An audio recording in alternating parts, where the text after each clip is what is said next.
Pernah nggak sih Anda ngerasa ada satu kekuatan raksasa di dalam diri yang kayaknya belum pernah disentuh sama sekali? Nah, gimana kalau saya bilang, di dalam pikiran Anda itu ada sesosok jin yang luar biasa kuat yang siap melayani setiap perintah Anda. Berdasarkan buku The Genie Within, kita akan bongkar rahasia ini. Yuk, kita mulai. Coba bayangin deh, ada seorang pria tua yang menghabiskan seluruh hidupnya buat nyari botol jin ajaib. Dia yakin kalau ketemu, semua keinginannya bakal terkabul. Akhirnya, dia nemuin botol itu. Begitu digosok, jinnya keluar. Dan si pria tua ini marah. "Hei, kemana aja kamu selama ini?" Tapi jin itu menjawab dengan tenang. "Tuan, aku selalu bersamamu, mengabulkan semua permintaanmu seumur hidupmu." Pria itu kaget banget. Ternyata, setiap pikiran, setiap keyakinan dia, baik itu yang bagus atau yang jelek, selama ini udah jadi perintah yang dijalankan sama jinnya. Yap, benar banget. Jin yang super kuat itu sebenarnya adalah metafora untuk pikiran bawah sadar Anda. Tanpa kita sadari, dia itu kerja non-stop, membentuk realitas kita berdasarkan permintaan yang kita kasih. Ya, pikiran kita, ketakutan kita, keyakinan kita. Poin utamanya adalah ini, kekuatan itu udah ada di dalam diri kita dari dulu. Oke, supaya kita bisa jadi tuannya, pertama-tama kita harus paham dulu cara kerjanya. Mari kita bedah gimana dua bagian pikiran kita ini, meskipun Anda di dalam satu otak yang sama, tapi cara kerjanya beda banget. Pikiran sadar, ya ini adalah pikiran yang lagi Anda pakai sekarang buat dengerin saya. Dia ini si analis, si pemikir yang logis.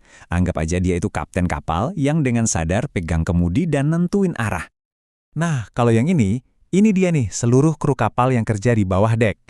Pikiran bawah sadar menjalankan semua fungsi otomatis di tubuh Anda, detak jantung, napas, dan dia juga gudangnya semua emosi, memori, dan kebiasaan Anda. Kekuatannya, wah jangan ditanya. Nah, coba lihat deh perbandingan di slide ini. Ini benar-benar bikin kita mikir loh. Lihat bedanya.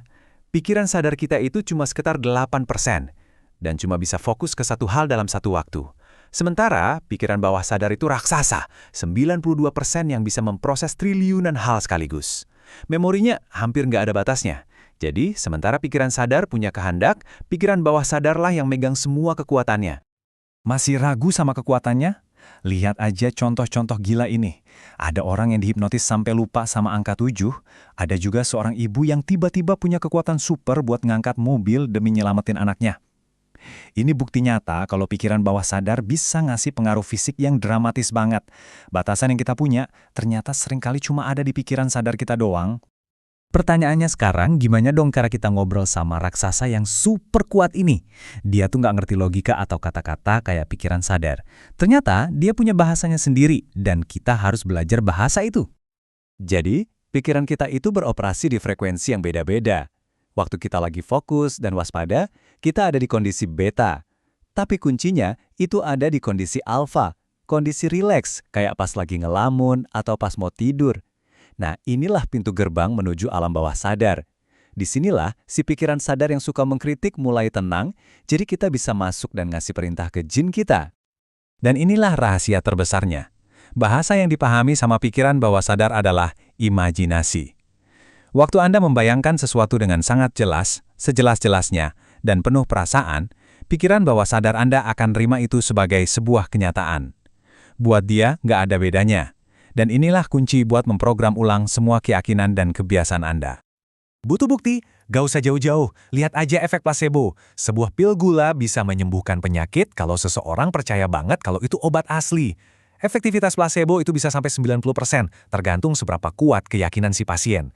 Ini bukti nyata kalau pikiran kita, si jin di dalam diri, bisa menciptakan perubahan fisik yang real di tubuh, cuma modal keyakinan. Oke, kita udah tahu di mana jin itu berada. Kita udah tahu bahasanya apa. Sekarang, kita masuk ke bagian yang paling ditunggu-tunggu. Buku manual buat bikin permintaan yang manjur. Ini aturan yang paling penting. Nomor 1, dan sama sekali nggak bisa ditawar. Setiap kali Anda ngasih perintah ke pikiran bawah sadar, selalu gunakan waktu sekarang. Seolah-olah apa yang Anda mau itu udah kejadian. Kenapa ini penting banget? Soalnya pikiran bawah sadar itu cuma hidup di saat ini. Kalau Anda bilang, saya akan sehat, Anda justru ngirim sinyal kalau saat ini Anda belum sehat, dan malah kondisi itu yang akan diperkuat.